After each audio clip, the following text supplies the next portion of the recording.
Breaking news here on NFL Live. Adam Schefter reporting that four-time All-Pro linebacker Fred Warner reached an agreement on a 3-year, $63 million contract extension. It includes over $56 million guaranteed, makes him the highest-paid linebacker in the NFL. And this is really interesting, as Adam's pointing out. You see there are extensions from San Francisco in the last month. Brock Purdy, Fred Warner, George Kittle, and look at this. Purdy, as we know, last pick in the draft. Warner was a third-round pick. Kittle, a fifth-round pick. You see the investment that they've made in these players, the development that you've seen, and maybe just really good identifying of talent in the draft. Look how that's paid off for this team. Of course, we've talked about the 49ers doing some big deals here. Mina, what do you think about Fred Warner and getting this extension done? I mean, Fred Warner rocks. I know that's not exactly sophisticated football analysis, but I was just watching him on tape, and he's been the best linebacker, out-by linebacker in this league now for years and years. He's so fundamental to what they do on offense, and it's because of his unbelievable versatility, his athleticism, his sideline-to-sideline range, his brain. He is probably the best linebacker against play action that I've ever seen. He's a future Hall of Famer. Gets to stay with the team now for more years. This is an obvious no-brainer contract. Yeah, I love it. He's somebody that also is such an incredible presence in the locker room and on the field, as you illustrated there, Mina. All right, let's talk about somebody else who's kind of in the same vein. Live from our Adam Schefter, the Browns have signed quarterback Shedeur to a 4-year, $4.6 million contract. Going to be really interesting to see what his future is in Cleveland and whether or not he makes the team. All right, coming up, Derrick Henry has a new. It's only May, and the Eagles are already making moves, putting the rest of the league on notice. We welcome you to NFL Live. So glad that you're with us. Mina Kimes, Peter Schrager, Tim Hasselbeck here with you for the hour. Guys, there's a lot to get to. Let's start with some news out of Philly. Nick Sirianni, who you saw a lot off the top of the show there, agreeing to a multi-year contract extension with the Eagles. After leading the team to a Super Bowl, Sirianni's proven he's the right man for the job. The Eagles rewarding him with a long-term deal. Certainly, if you know the story, the journey of Sirianni, it's pretty remarkable. He has been very successful with the Eagles. He's 54-23, including the playoffs, and that's the fifth best record by a coach in NFL history, trailing only Guy Chamberlain, Vince Lombardi, John Madden, and Ray Flaherty. All four of those guys in the Hall of Fame, just saying, very good company to be in. Tim, how do you think Sirianni has gotten to this point in his career?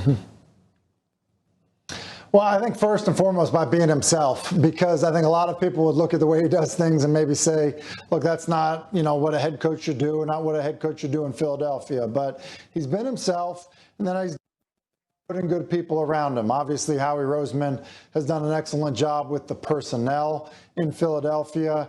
There's been coordinator change. He's done an excellent job of, with some hiccups, managing through that. And so I think when you do that, you give yourself a chance to be successful as a head coach. He's done that. And you think about what he's accomplished. Just to be very fair to Nick Sirianni, Andy Reid was an amazing coach in Philadelphia. Was never able to win a Super Bowl.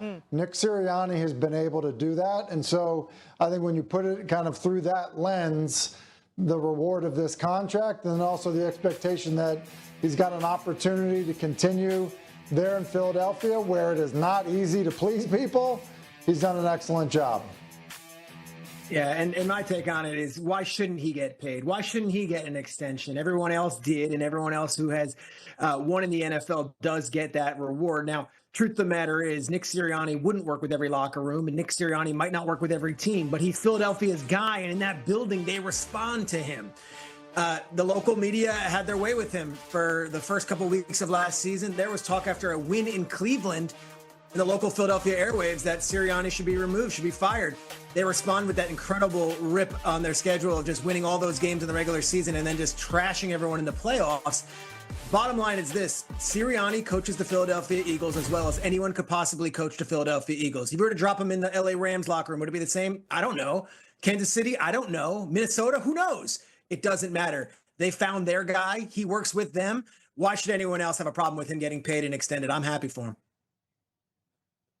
I think you can also point to specific things that he does with this roster that he deserves credit for. I think sometimes we look at the Philadelphia Eagles and we say, well, this is Howie Roseman's success story. He built an all-star team, essentially, and that's true. But those players come with their own set of challenges. There's been conflicts on the sidelines. We've seen them happen. He is a player's coach, and those players in particular respond to him. He's also managed through adversity. Tim alluded to this. The Philadelphia Eagles, this time last year, we were all talking, everybody was talking about whether or not Nick Sirianni would keep his job. The fact that he rode through that, oversaw the changes at coordinator, came out on the other side and won a Super Bowl, it is absolutely a testament to what he's done there. And then finally, I'll say one more thing, just in terms of his contributions, the aggression he's shown as a game manager. Yes, it is easier to go for it on 4th down aggressively when you have the tush push, which is going to be a hot topic this week. And maybe he's going to have to see what life is like without it.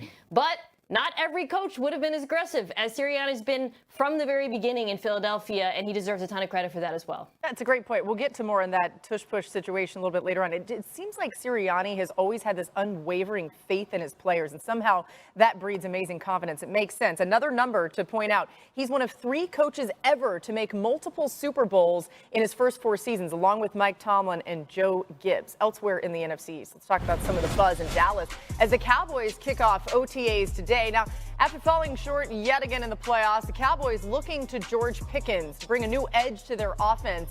Here's what CeeDee Lamb had to say about Pickens' role in the offense. This is CeeDee talking, not me, but I'm going to have to say it like CeeDee. Lamb said, "We both won.